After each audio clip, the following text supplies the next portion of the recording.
Comment attirer et garder la bénédiction de la lumière dans sa vie?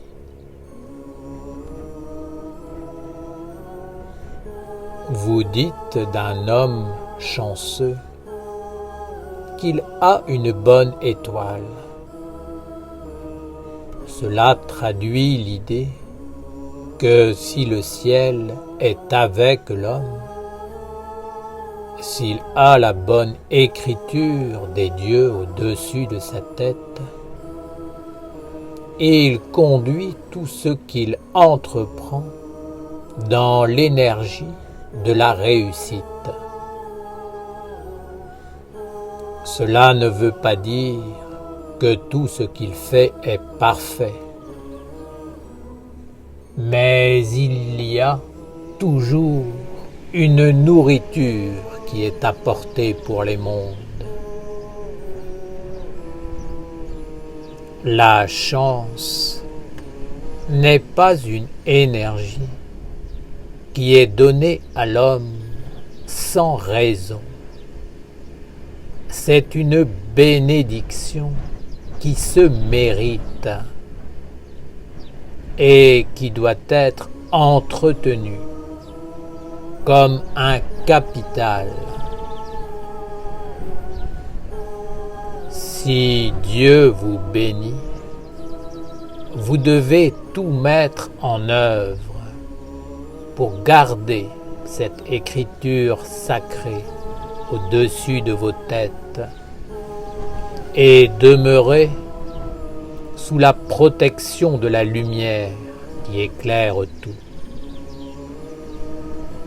Bien souvent, l'homme est inconscient.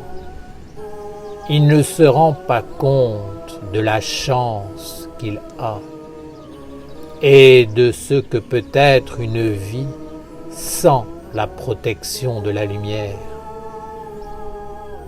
Il croit qu'il est immortel, qu'il peut faire tout ce qui lui passe par la tête, sans subir les conséquences de ses actes, ou qu'il peut vivre sans la bénédiction de lumière de Dieu. Il pense que sa vie est acquise et que si la lumière a été présente dans sa vie, elle le restera et qu'il demeurera identique, quoi qu'il fasse. Je vous le dis, il est vital pour l'homme de chercher l'alliance avec la lumière de Dieu et surtout de maintenir cette alliance vivante et présente dans sa vie. L'humanité a une fâcheuse tendance à s'habituer à la présence de la lumière et même parfois à détourner la bénédiction pour renforcer la vie du corps mortel. Alors l'alliance quitte l'homme et le laisse vivre avec son corps.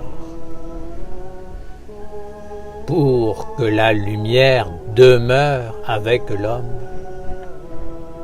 il faut que celui-ci mette les vertus dans la grandeur, qu'il nourrisse les mondes subtils et invisibles, qu'il guérisse les éléments, les esprits, les génies et les égrégores. S'il les conforte dans un emprisonnement et les rend esclaves en devenant lui-même un serviteur inconscient des ténèbres, il est évident que la chance le quittera. Prenez soin de la lumière dans votre vie et entretenez le lien qui vous unit à un monde supérieur sacré. Car si la bénédiction vous abandonne, vous serez réellement perdu. Vous n'aurez plus d'intelligence pour réfléchir, ni de sentiments équilibrés pour respirer. Et le cycle de la mort viendra alimenter votre vie. Alors, vous conduirez inévitablement la totalité de votre vie intérieure vers la destruction et le recyclage. Bien des hommes ont été bénis par la lumière qui était présente dans leur vie. Elle leur parlait, les instruisait, leur ouvrait un chemin. Mais beaucoup de ces hommes crurent qu'ils étaient immortels, supérieurs, et ils ont usurpé la bénédiction de Dieu, laissant un monde obscur s'emparer de la lumière à travers eux. Ils se sont eux-mêmes laissés usurper, et un monde sombre s'est emparé d'eux et a pris leur place afin de capturer la lumière en la conduisant à faire des actes qui détruisent tout ce qui est subtil, fin, délicat, noble. Pour ne pas chuter, pour ne pas être emprisonné dans cette usurpation, la lumière a décidé de quitter l'homme, le laissant seul avec les ténèbres. C'est une vérité que vous devez connaître, car chacun d'entre vous peut être concerné par cette histoire. Il y a une frontière que vous ne devez pas dépasser, ou alors vous perdrez tout.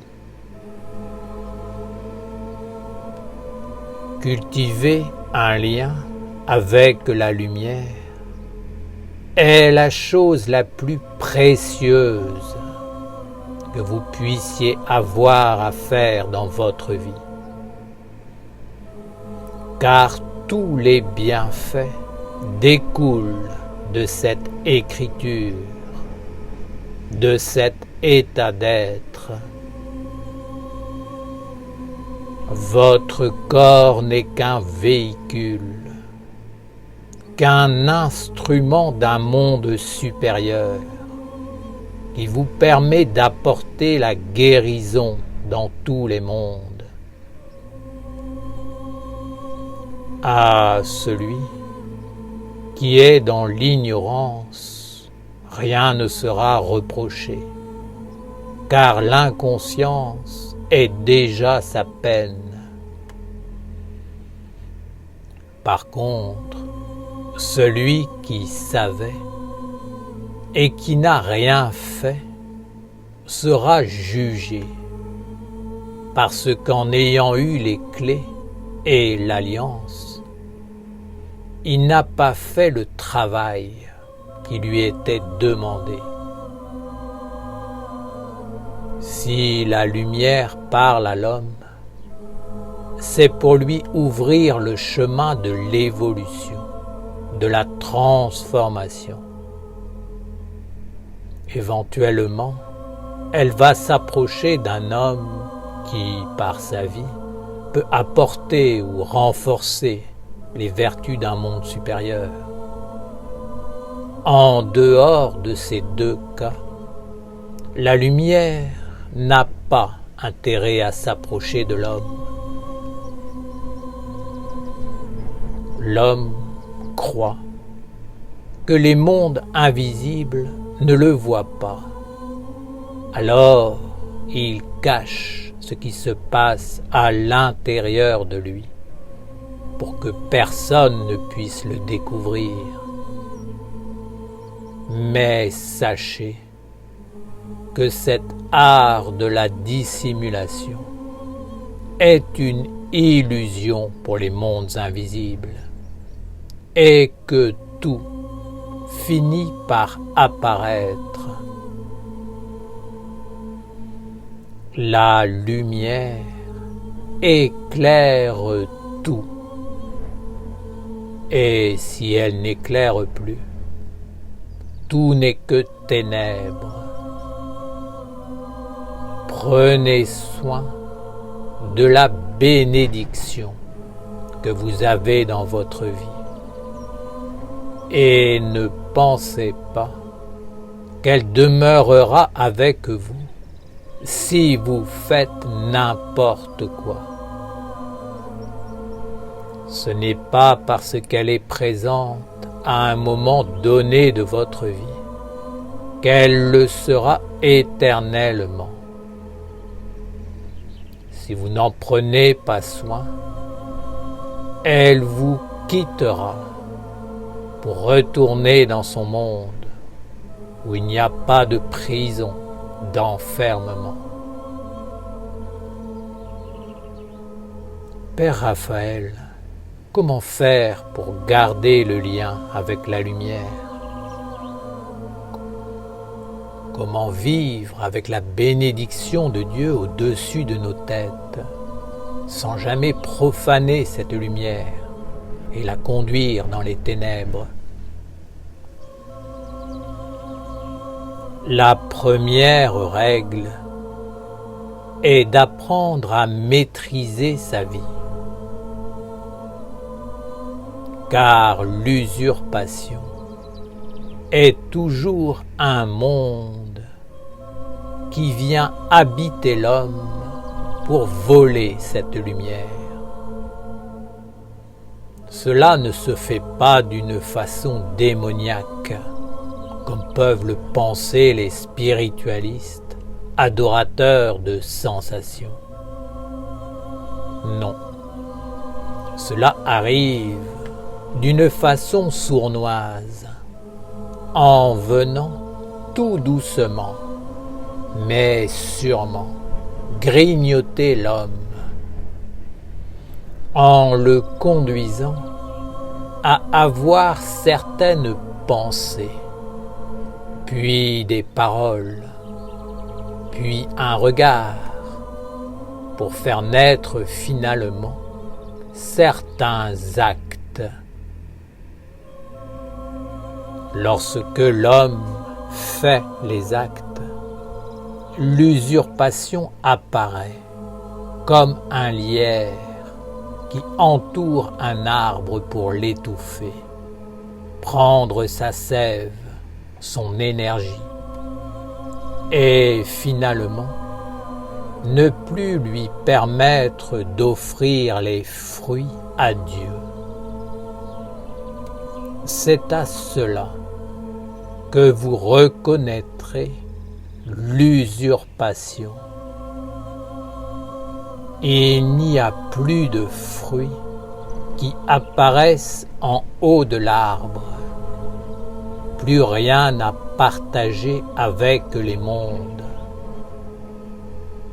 L'homme est alors isolé et se fait manger tranquillement. La lumière le quitte et il vit seul, avec une forme d'homme, comme vous pouvez voir une simple forme d'arbre. C'est un arbre, mais il ne donne plus de fruits. Tout est pris et il ne reste plus que le strict minimum pour sauver le corps et continuer à vivre sur la terre. Mais ce qui est sûr, c'est que la lumière n'est plus là. L'homme est éteint, mangé, abandonné, et ne peut donc plus rien faire pour Dieu sur la terre. Il n'a plus qu'à attendre le cycle de la mort pour être recyclé lui-même, car de toute façon, les mondes autour de lui ne peuvent plus exister autrement que par le lierre qui continue à dévorer l'homme. Prenez soin de ce que vous avez, de façon à ne jamais perdre le lien avec ce qui éclaire, donne la vie et qui est la source vitale de l'homme. Soyez des gardiens de l'Alliance pour vous-même, pour la nation essénienne, pour l'humanité et la terre. Cela est essentiel, car l'homme ne peut savoir ce que peut être l'homme véritable. Il ne peut même pas le soupçonner s'il n'a plus de lumière pour l'éclairer. Alors, il est réellement perdu. L'homme n'est pas immortel et il doit être conscient que c'est un privilège de pouvoir vivre l'immortalité tout en étant vivant dans un corps. L'immortalité, c'est tout simplement de pouvoir vivre avec tous les mondes de l'Alliance de lumière. Si l'homme perd cette capacité, sa destinée est réduite à n'être que du bois de chauffage, c'est-à-dire un combustible pour un monde en décomposition.